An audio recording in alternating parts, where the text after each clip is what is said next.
The lid opens with a soft click, and I know the test. One watch, the last one in the box. No backup for the meeting, no different version of me for the train or the office. It sits alone in the empty slots, like it survived a sale I did not mean to finish. I should feel loss. Instead, my neck loosens. There is nothing to compare and nothing to negotiate.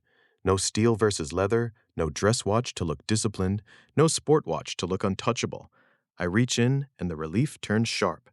If this one stays on my wrist all day, every room gets the same signal: the mirror, the conference table, the restaurant window at night. I am about to learn whether I love watches or just the control that choosing gave me. The loudest part of my morning was the soft click of the watch drawer. Before coffee, before daylight, I would stand there half awake, lifting one watch, then another, running quick social simulations. Meeting watch, weekend watch, competent watch, untouchable watch. That is the hidden cost of a full box. Every extra option asks for one more identity decision while your brain is still foggy. Then the collection thinned out. Now there is one watch, a strip of empty suede, and no silent tribunal waiting for me. My hand goes straight in. I buckle it on and leave. That is the relief. Less choosing, less performing. The mirror catches the problem fast. Same watch, wrong life. You pull on a faded t-shirt, then a navy blazer, then a heavy winter coat, waiting for the wrist to stop arguing with the rest of you. Each outfit asks a quiet, unnerving question. Can I carry this person too? At your desk, you need the watch to read disciplined, not needy.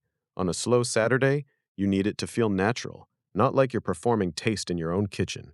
At the station, with a duffel biting your shoulder, you want it on the wrist of someone reliable. The one-watch fantasy is private glue. You hope that if the watch stays consistent, you won't feel so split when your life does. You expect disappointment at the boutique counter. Instead, when the sales associate opens a small waitlist notebook and says softly that none are available, you feel relief. The empty tray means you do not have to decide. Wanting the watch no longer feels indulgent. It feels clean. You slide your card back into your wallet and call it patience. You give a measured nod, as if you chose restraint, not received a refusal. That is the trick scarcity plays. A closed list can make your desire look principled. The longer access is blocked, the easier it is to treat longing like character. Soon you are not just chasing a watch, you are protecting an identity built around waiting well. In a cafe meeting, the watch usually disappears. The barista takes your order. Your coworkers flip open laptops. No one gives your wrist a second look. Then, once in a while, you reach for a cup. Your cuff lifts, and someone across the table goes briefly still. It lasts half a beat. Not envy, recognition. They are not counting dollars. They are reading for taste, restraint, and whether you needed anyone else to notice. Most people reward the loud signal because it is easy to read. This one works differently. It is private, almost surgical. When the right person catches it, you feel it first in your shoulders, before your face ever changes. Each morning starts fuzzy. Cold floor, gray window, my phone already asking for things. The keys by the door mean leave. The watch means decide who is leaving. I reach for the same one. The strap still bends at the old notch. The clasp gives that dry little click against my wrist. For a second, I feel the argument in me quiet down. This is not like grabbing a phone or wallet. Those carry tasks.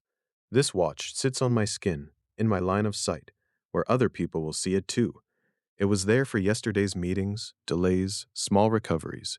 So when I fasten it, I am not just repeating a habit. I am locking back into a version of myself I trust to face the day. You sold the extras. You kept the one, but the market did not leave with the boxes. At 11:40, the room is dark except for your phone. You scroll listings you have no plan to buy. Different bezel, softer patina, better price. You call it research, and part of it is. This is a common reset pattern. Buying slows first, checking stays. Tracking still gives you what ownership used to give you: comparison, timing, a feeling of control. For a second, each new photo whispers that there may be a smarter move, a better version of you. Then the listing is gone, and your body drops with it.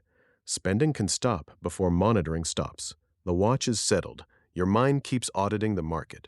When the same friend notices the same watch again at dinner, the table feels suddenly overlit. Your wrist is parked beside a sweating water glass.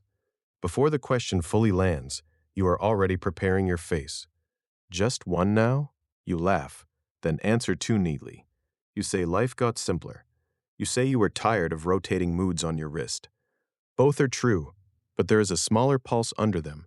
You want to sound disciplined, finished, a person who no longer needs chasing, so the explanation does two jobs at once.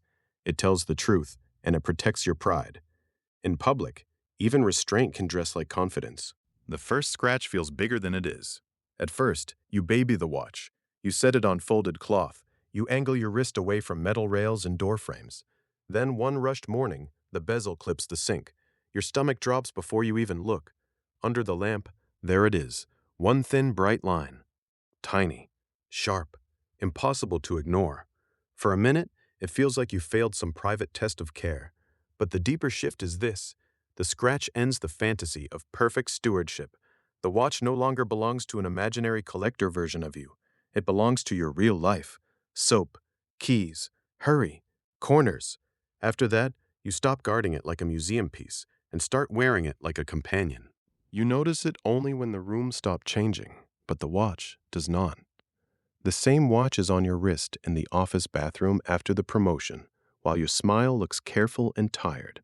Under a black sleeve at the funeral, catching one thin bar of winter light. Beside a paper cup on the holiday train, when your shoulders finally drop.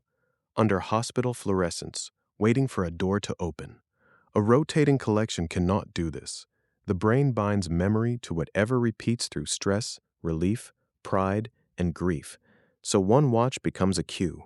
Touch the clasp, feel the weight, and whole rooms come back. Not just the hour, but the version of you who lived it. Then launch week lands at midnight.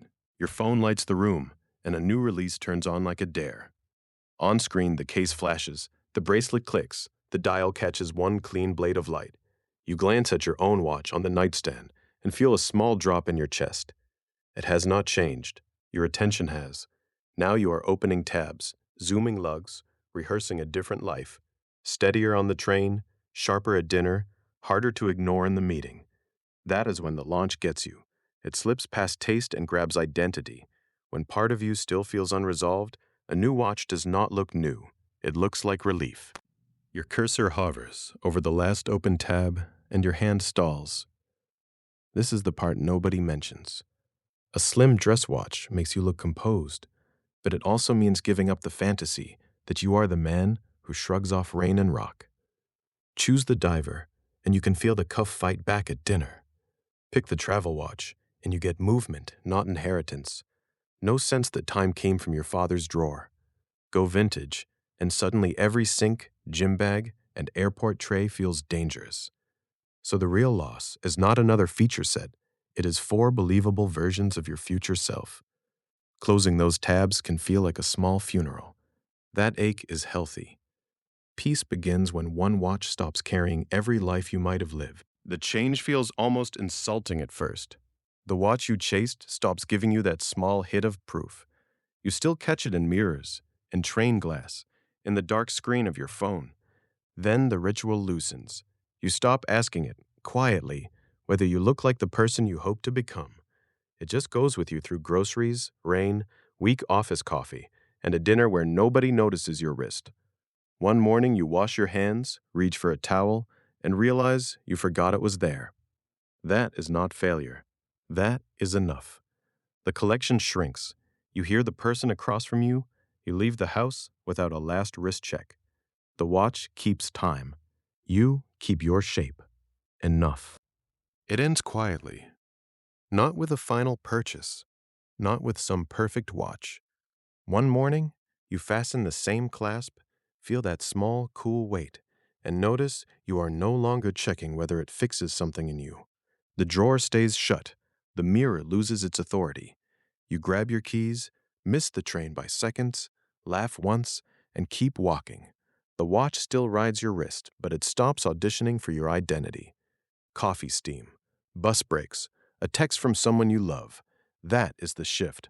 One watch starts mattering most when it lets the rest of your life matter louder.